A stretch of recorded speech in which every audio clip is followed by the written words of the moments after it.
I want to welcome you back to Enemy of My Truth. And this week, I'm joined by someone whose journey I've had the honor of witnessing, Stephanie Harmon. Stephanie has been on a beautiful path of stepping into her truth and into the sacred space of healing. Her story is one of courage, surrender, and deep transformation. I've had the privilege of observing her evolution from the outside, watching her step more fully into her abilities, her authenticity, and the work she's meant to bring into this world. Through a blend of psychic insight, Reiki, and intuitive energy work, Stephanie helps others reconnect with their inner peace and release what's no longer serving them and allowing them to step into alignment with their truest selves. She's also recently become the co-author of two inspiring publications, The Call Within and Whispers of the Soul. Stephanie has a thriving practice in Scarborough, Maine, where she works with clients both in person and remotely, supporting others on their healing journeys. You can learn more about her work by visiting harmonyandhealing.co. And as always, you'll find all the links to her books and website in the show notes below. I'm so honored to have her here today, and I'm so glad you're here to listen in. Let's dive in. So, Stephanie, I'm so glad you're here today, and I want to share with the audience a little bit about what brought us together, and from there, let us know what your journey has been since then and where you are today. Yeah, absolutely. And I'm so excited to be here with you. Um, my journey brought me to you in 2017 when my father passed pretty suddenly due to heart issues. And I had gotten your information from, well, now my ex-brother-in-law who had seen you for Reiki. And I thought, what the hell? I'm gonna reach out to you and see what happens. So I remember driving down to York and just like having a million questions in my head. Is this the right thing? Like, I don't know what I'm doing. And as soon as I walked into your room, you said your father has just walked in behind you. And like at that moment, it was just like I was hooked on something that I couldn't explain. And it was the very thing that I've been hooked on my whole life without actually realizing it. Hmm. Um, and so you came in at a point in my life where there were a lot of changes happening, but the messages and the information that you gave me, um, sort of channeling through my father, was just unforgettable. And a lot of emotions were released in that session.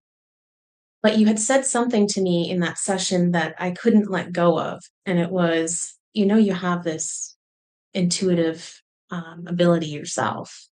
And I kept thinking to myself, what is she talking about? Yep. I remember. Um, that sort of was, I feel like the biggest shift in my energy at that point. Like, when you lose someone you love and look up to so much, it really does kind of change your outlook on life and what is the real meaning of life and what are we here for. And I think sometimes it takes something big like that happening to start looking inward at yourself And yeah, and really, really stop looking outward. really breaking you open. Hmm. Yeah, yeah. And so I remember that time of us meeting for the first time and you coming in and not knowing what to expect, right? Yeah, So stepping into that space, had you worked with a medium or a psychic before that time? never. So It that was always something that was on my mind, always been into like, the occult sciences and sure, psychology and human behavior and all of sure. that. But no, that was the first So first time. so being introduced to that and stepping in, and I find that it's really good to have referrals of people who have worked with, any type of healer, a mystic, a medium, a psychic, tarot reader.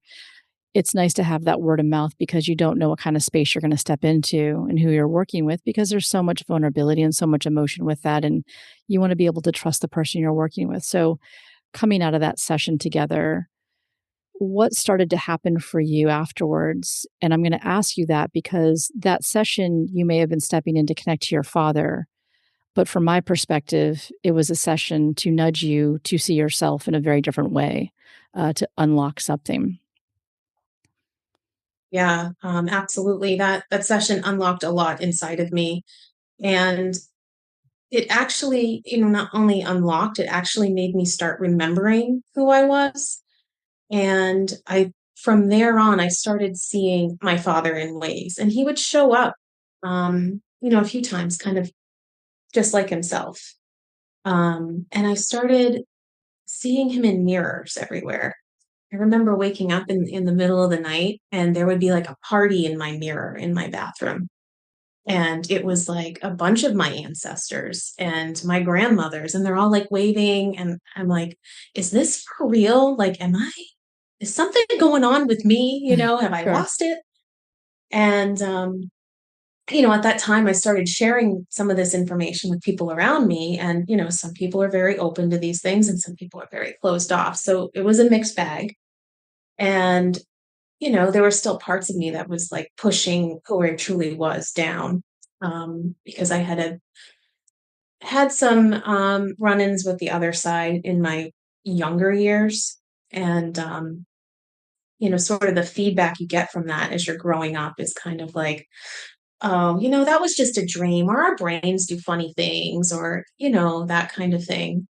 Um, but I knew there was something deeper to it. So I started exploring, more energy medicine, um, and sort of just tapping into myself, um, using like EFT and yoga, meditation, breathing techniques. And the more I did that, the more I opened myself up.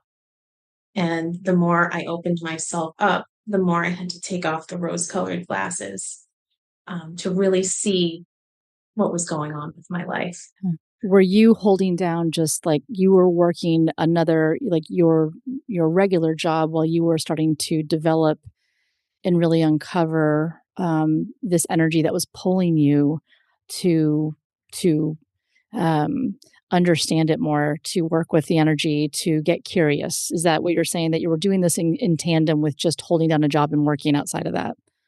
Yes. And what it led me to was, before I could really dive really deep into this work, I had to start letting go of things that did no longer make sense for me. And one of the biggest things was, seeing my marriage for what it was, um, and seeing, the roles that we were playing, which I do believe we agreed to before we came here, um, and the lessons that were supposed to be learned from that. Now, it Mm. took a while to move through those things, of course, but it was really a great teacher for me.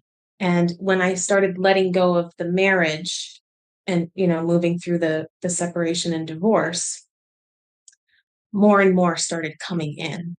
Um, around like, how do I want to be treated? How do I want to be loved? How do I want to love? What do I want from a relationship? What do I not want from a relationship? And it really started, opening up this big picture for me of like, what do you want for your life? Um, and it sounds so simple, but most of us grow up and we're not taught these types of things. Mm-mm. Not at all, no, and it can Um, be jarring when you're going through it and mhm. what you think is the life you're supposed to have, and you've checked the boxes, and you're with your person, and over time, we do change. We do, pivot the way that we come into a relationship or how our energy changes, but we sometimes, for many of us, don't allow ourselves to look at that change and what that might mean for us. And so if we go back on your timeline, you and I met in 2017 in that first session.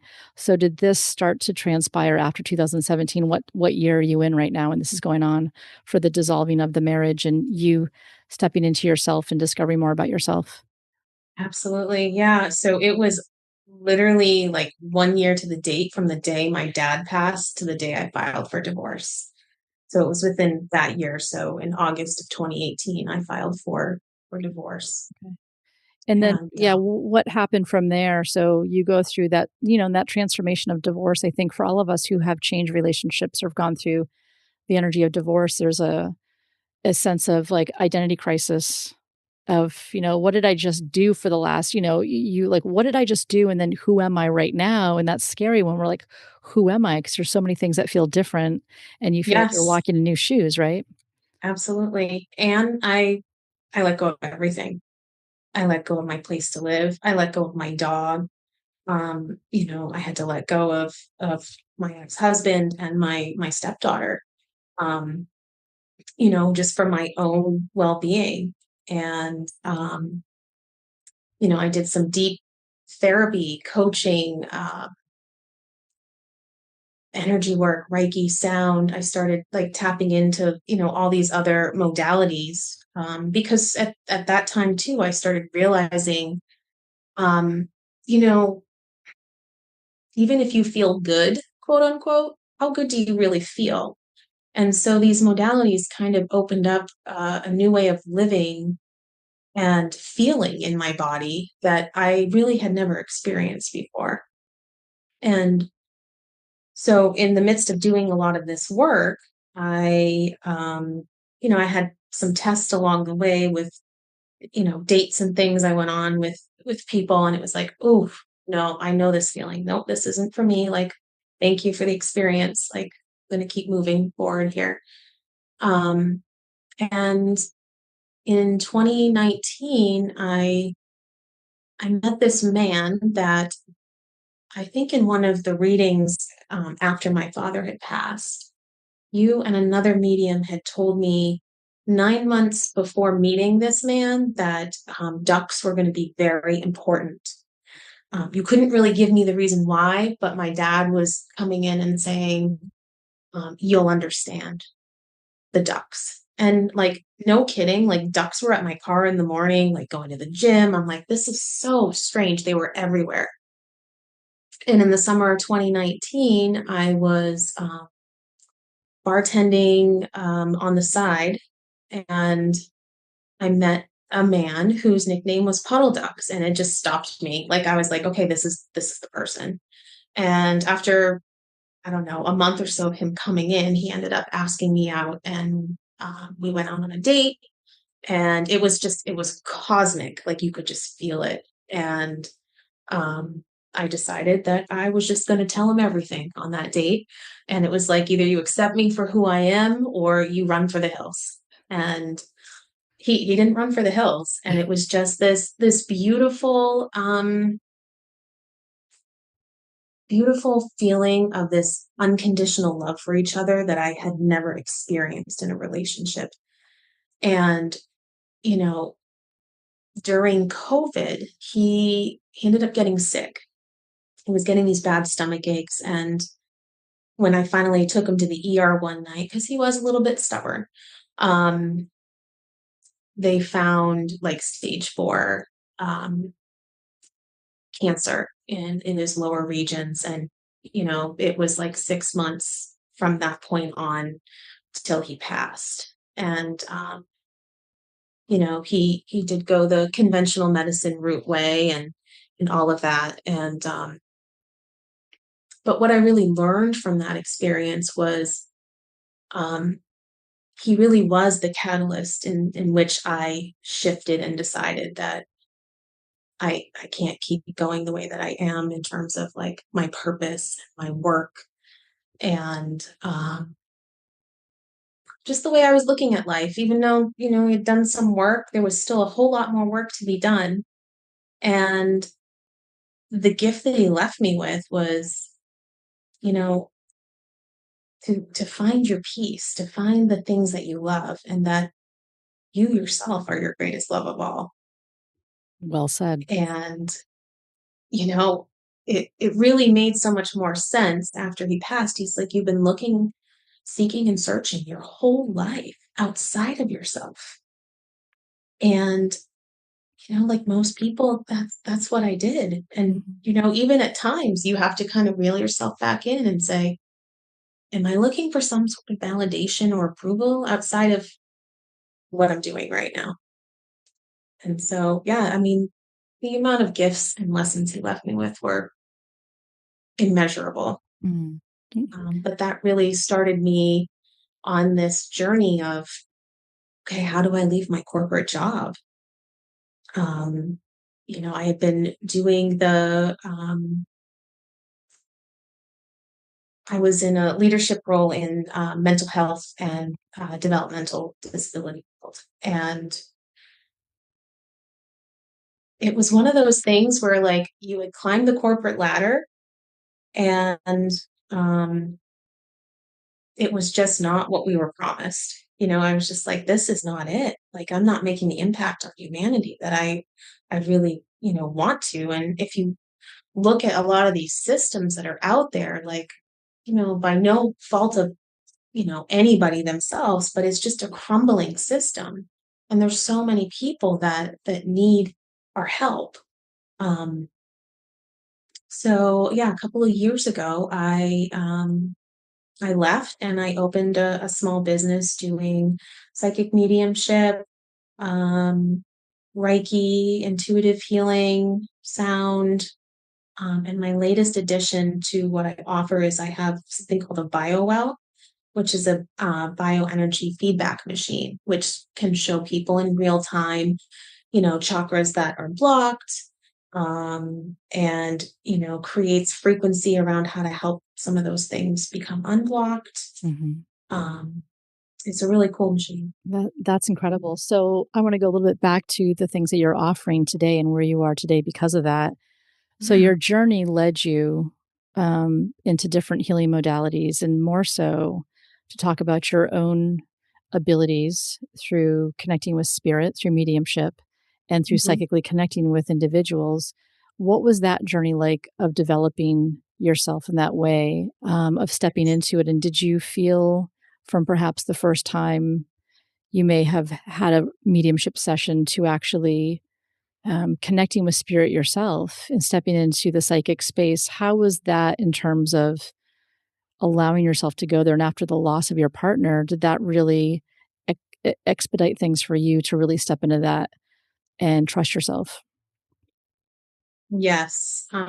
Prior to him passing, I was getting a lot of like visuals Mhm. and just sort of like feelings about things.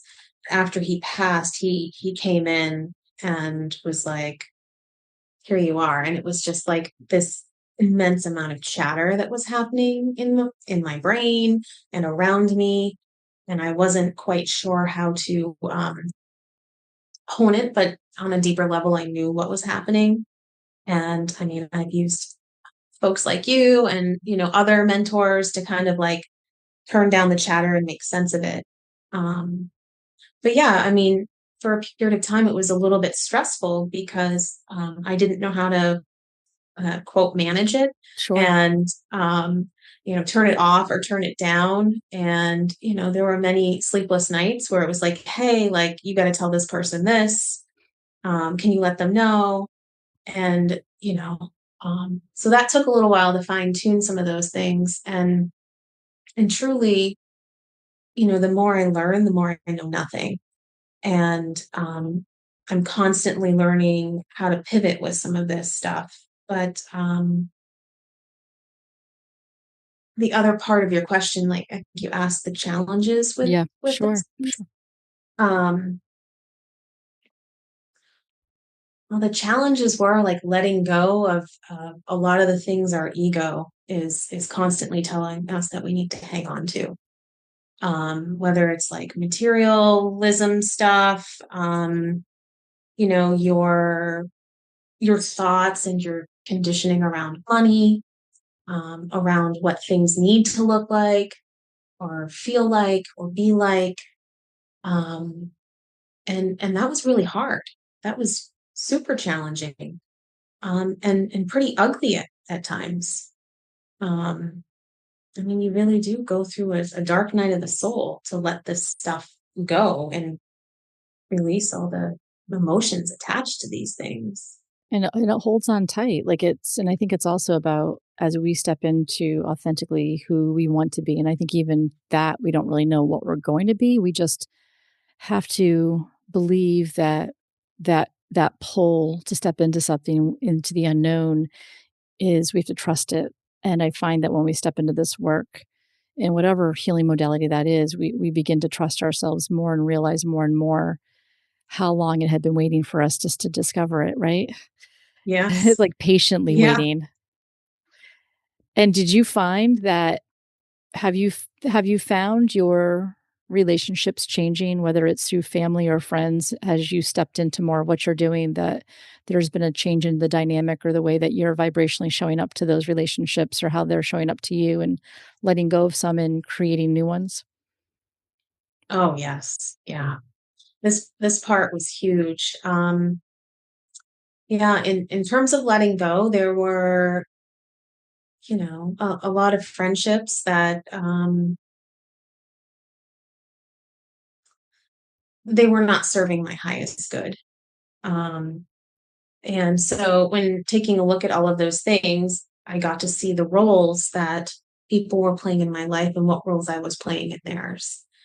And, ultimately, prior to, this big awakening, I guess you could refer to me as sort of I was kind of a party girl. Like I enjoyed myself. I loved going to the happy hours and as I went inward and found myself more, I found that I didn't like that kind of noise. I didn't enjoy that kind of vibration. And I realized that in those atmospheres, I was really picking up and some negative, darker energies. And some of the feelings and stuff that I was having, like, weren't even mine. Mhm. Um, so, in becoming more aware and conscious of those things, I knew that it just wasn't the right thing for me anymore. And it wasn't like a see you later. It was more like people just sort of gently dropped off. Right, right. Um, and here and there you might see them or how's life? Like, and it's all good. Um, It almost as becomes more far it almost sorry to interrupt, but it almost becomes more oh, surface where you're wanting really more depth and wanting to go there, and the time that you have and the time you spend with others, and realizing when you don't have that, it just becomes that disconnection over time. You're like, I need more depth and mhm. that deeper sense of connection. Go ahead. Yeah, absolutely. And it's interesting that you use the word disconnection because that's where I was. I was completely disconnected to myself. And so, how could I possibly energetically invite anybody else in and attract them to me that also wasn't disconnected themselves? Yeah, So it was a complete mirror of looking at these things and the very things that, you're judging about someone else is truly like you're judging yourself because it's right there for you. mhm, And, the more I kind of dug into that, the more I realized when I was feeling a certain way about something or someone and I'm being triggered by it, it's actually triggering something inside of me that's not healed. Um, so, I went down this long road of I spent so much time blaming other people and defending myself and, being in victim energy for so much of my life, um, that it was really just so freeing to be able to let go of these things. And it took a long time. And obviously, I'm still on this journey and these things can come up. But like being able to see that, ultimately, like I am you, you are me, and we've been everyone and everything.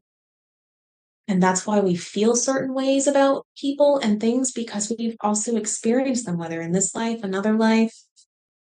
in another dimension, any of those things. Like that's why it's coming up for us. Like we're here to master these things. right. And those people are bringing that mirror to ourselves. And I love that you talk about, those relationships and those experiences are just, a reflection of what's going on inside of yourself. And what I'm hearing from you too, Stephanie, is just complete ownership that I find this human experience is just humbling every single day. We never master it 100%, right? Right. It's constantly like what you said, the more we know, the more we really realize we don't know. Like, the more that we understand, there's so much that we are here to learn every day, like it's never done. And it 100%. and that is and I've also found that as I've stepped into this, I don't know if you felt this way, but the more that we do this work and we see ourselves and it's humbling and it's vulnerable, we want other people to go there. It's like, "Go there, get on that train with me." Like, "Don't you wanna go there?" But we just cannot force the issue, and I find that there's a lot of sadness and grief in letting go with people who are not on that same journey that we're on, and we have to be able to respect that, and it's part of the letting go, right? Mhm. And as we feel that and we're going there, it's also about saying, well, if they want to come in for a session or they want to step into that modality, they will. But it's not about forcing somebody. It's not about bringing whether we have partners or family, it's just allowing them to be and allowing ourselves to continue to do the work and to show up for ourselves so we can show up for others. And it sounds like you're really stepping into that space and a lot of transformation in the last almost 10 years for you that have just been Yes. significant. So today, as you've left your corporate job, and what was the defining moment for you to say, I'm leaving this and I'm opening up my own space? Did you already do it part time? Or did you just cold turkey say, I'm opening up a space? This is what I'm going to do? How did you step into that space of working for yourself? Well, it's really started just opening up organically after my partner passed, at the beginning of 21. Um, Again, I had no idea what was happening, and I never set forth on this type of path. I could have never made this up in my life that I'd end up in doing what I'm doing now. But yeah, it just kind of opened up. Like, it first started with, like, the other director that I worked with. Like, I started just getting loads of information, and I was like, "Hey, I gotta run something by you." Like, and at first he was super weirded out, and then, like, it became kind of this, like, morning routine. He would kind of come into my office and just sit there, and I'm like, "So this came up," or, it just sort of happened. And I'm like, he's like, "You have something here." Like, um, and then it happened with, coworkers. It happened with my friends. It started happening in my family. It started happening for strangers. And slowly, people would talk to me like, "Hey, do you think you could do a reading for my friend?" And then at one point, my guides were like, "Well, you get a charge for this." Like, Yep. Oh, because yeah. then the scarcity mindset of, I need to give this for free. And, so that was a whole other, obstacle to overcome as well. Um, but that's kind of how it started, and it's just started kind of growing that way. And then it was just this inner knowing of, like, there's so much more to expand on here. And then I ended up doing my Reiki master with you, Mm. and that opened up all kinds of other stuff. And then sound healing followed, and just all of these other things I wanted to dip my feet in. And Yeah, here I am. inviting you, here you are. And so tell the audience a bit about where they can find you and what your services look like because I'm so inspired by, you know, knowing who you are and seeing your process, your journey and doing the work because one of the things when I started out myself is that I just had the training, but I think that we never feel ready. I don't think we're ever going to be ready. I think I've been doing this almost 18 years and I step into every session like it's the first time Mhm. because we just never know what's going to come. And we have to have that mindset of just being open and being okay with the no's and sometimes not always hitting the nail on the head. And it's like the greatest teacher every day for myself. And I can imagine what I'm hearing from you the same way. But there's nothing worse than not doing it. The call to do it overrides any fear of failing or that if I don't get this perfect, 'cause it's not about perfection. It's about just showing up, doing the work, and allowing this work to show us every day what it looks like and what it means. So for you, Stephanie, let everybody know how they can find you and what that looks like and what you're offering today. Yeah, you can find me on my website at harmonyandhealing.me. And then I also have a YouTube channel I just started. I will have to get you that information of my platforms Sure, for your sure. notes. We will do it for the show notes for sure. Okay. And do you see people remotely or in person? I do both. I have a small space in Scarborough off of Route 1, and then I do Zoom as well. You do And Zoom. it seems like one of the most popular services is sort of like an integrated service where we do sort of a combination of psychic mediumship and sort of hone in on like releasing childhood and ancestral trauma. Okay. Wonderful. That Yeah. sounds incredible, and it probably much needed too, and it sounds like you have so many modalities that you can use to help people come in. If they wanna switch from one, you utilize all of them or one of them. So I love to see the tools that you have and what you're offering, and I feel like that never ends for us either, of how we switch and change and pivot our Mhm. businesses and constantly stepping into that space. So I am honored that you were taking that I'm honored that you're taking the time to sit here and share a little bit about what you've been through and where you are, and to see what you're doing today, and how people can find you. If you have anything you'd want to share with somebody who's on the edge or on the cusp of wanting to step into a healing space or to step into their abilities, do you have anything you'd want to share or any advice?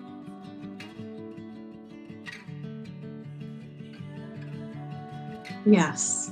No matter where you are in your life or what's going on, you are enough, no matter what. And I feel like if you can just turn down the noise, even if it's for 5 minutes a day to get away from all of it, tap into yourself. Because even in those few moments, you can hear what speaks from your heart. Mm. You just have to listen. That's beautiful. Well said. I can relate to that completely. So thank you. Stephanie, thank you for joining me today. And Thank you. wish you nothing but the best. And I'm sure our paths will cross again many times. But I'm thank you. sure. Thank you for being here today. Thank you so much, Anne. You take care.